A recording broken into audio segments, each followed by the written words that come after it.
ইফতারের যে জিনিসটা সবচেয়ে কমন সেটা হচ্ছে বেগুনি। বেগুনি ছাড়া ইফতার অপূর্ণই থেকে থাকে। আসসালামু আলাইকুম।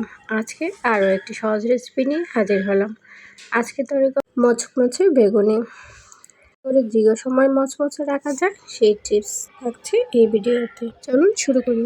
আমি একটি বাটি নিয়ে নিয়েছি এবং একটি চালনিতে নিয়ে নেব 1 কাপ বেসন, 2 চা চামচ চালের গুঁড়ো এবং 2 চা চামচ ময়দা। এখন ভালো করে এটা চেলে নেব। চেলে নেওয়া হয়ে গেলে দিয়ে দেব স্বাদ মতো লবণ, 1/4 চা চামচ হলুদ গুঁড়ো, 1/4 চা চামচ মরিচ গুঁড়ো এবং 1/4 চা চামচ ধনিয়ার গুঁড়ো, 1/4 চা চামচ জিরার গুঁড়ো। আপনারা যদি ঝাল বেশি খেতে পছন্দ করেন ঝালের পরিমাণটা বাড়িয়ে দিবেন। আমি দিয়ে দিলাম 1/4 চা চামচের মতো আদা বাটা এবং 1/4 চা চামচ বেকিং পাউডার। আপনারা চাইলে এখানে বেকিং সোডাটাও দিতে পারেন। এখন আমি এখানে পানি দিয়ে ভালো করে একটা পাতলা মিশ্রণ বানিয়ে নিচ্ছি। আমার এখানে 1 কাপ এবং 1/4 কাপ পানি লেগেছে। 1.5 কাপের চেয়ে সামান্য কম পানি লেগেছে। এটা ভালো করে আমি মিশিয়ে নেব যতক্ষণ পর্যন্ত না একদম পারফেক্ট একটা ব্যাটার হয়ে যায়। এখনও যারা আমার চ্যানেলটি সাবস্ক্রাইব করেনি প্লিজ সাবস্ক্রাইব করে নিন এবং নতুন ভিডিও পেতে অবশ্যই বেল বাটনে ক্লিক করে রাখুন। এভাবে প্রায় আমি 4 মিনিটের মতো বিট করে নিয়েছি।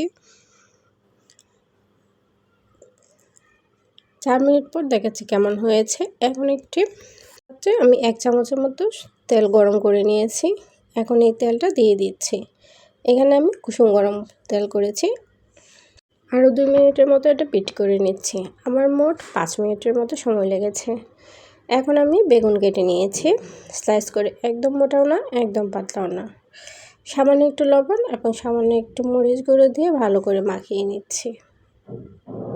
এই কাজটা যখন আপনি বেগুনিটা বানাবেন এর 1 মিনিট আগে করে নেবেন, নয়তো কিন্তু লবণে পানি ছেড়ে দিতে পারে এবং খেতেও ক্রিস্পি হবে না। একটি কড়াই তেল গরম করে নিয়েছি এবং একটি একটি করে দিয়ে দিচ্ছি।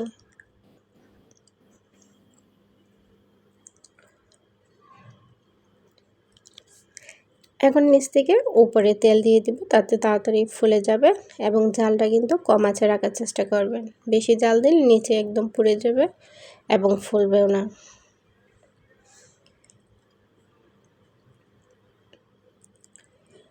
এক পিঠ হয়ে গেলে আমি অন্য পিঠটা উল্টিয়ে নিচ্ছি। এভাবে করে আমি প্রায় 4 মিনিটের মতো ভেজে নিয়েছি একদম কম আছে।